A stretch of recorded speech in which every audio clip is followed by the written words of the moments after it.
এই এই কে রে এই এই কে রে কত বড় সাহস আরে কিছুই তো দেখতে পাইতাছি না কি করতেছে এগুলো আমার লগে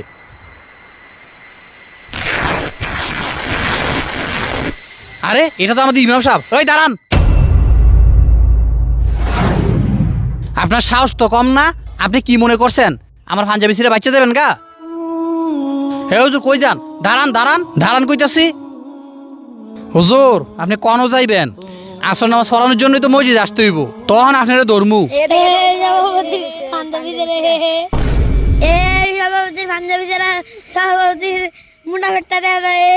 এই ফোলাবেন যা একটা দিয়ে কিন্তু ভাড়াইলাম হুজুর এখন আইতাছে না কা নামাজের সময় হয়ে যাইতেছে গা 5টা বাজে যাইতেছে গা আমি ভাই এদিকে কিরে হুজুরে কই জামাতের সময় হলো গা এখনো দিয়ে আইছে না সভাপতি সাহেব হুজুরে তো ঈদের ছুটিতে বাড়িতে গেছে গা সভাপতি সাহেব আয়ের নামাজ হইরা লই আরে যা তুই নামাজ পড়তাম না নামাজ পড়ে না আবার সভাপতি হইছে ওই ইমাম সাহেব আপনি এতদিন পরে বাড়ি থেকে আইছেন আপনারে খুঁজতে খুঁজতে আমার জানটা শেষ কি মনে করছিলেন আপনি আমার কাপড় ছিঁড়ে বাইকে গেছেন বাইচা গেছেন আপনার তো খবর আছে মিয়া শুধু ইমাম সাহেব দেখে আমি কিছু করতে পারতাছি না আপনারে আরে সভাপতি সাহেব আপনি এরকম করতেছেন কেন আপনার সমস্যা কি কি হয়েছে আপনি বুঝেন না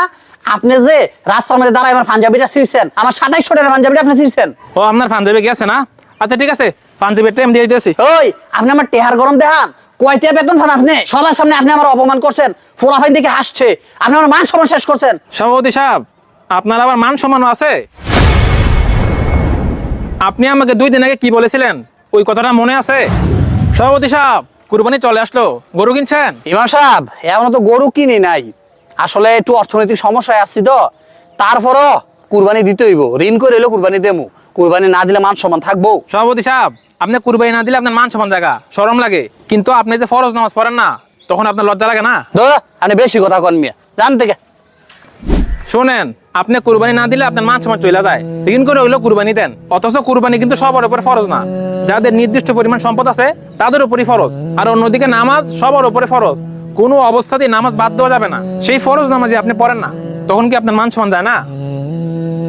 আর এর আগে আপনাকে আমি অনেকবার নামাজের কথা বলছি কিন্তু আপনি শোনেন নাই এই কারণে এবার আমি আপনার পাঞ্জাবি ছিঁড়ছি এবং আপনার সাথে খারাপ ব্যবহার করছি যেন আপনি নামাজ পড়তে মসজিদে আসেন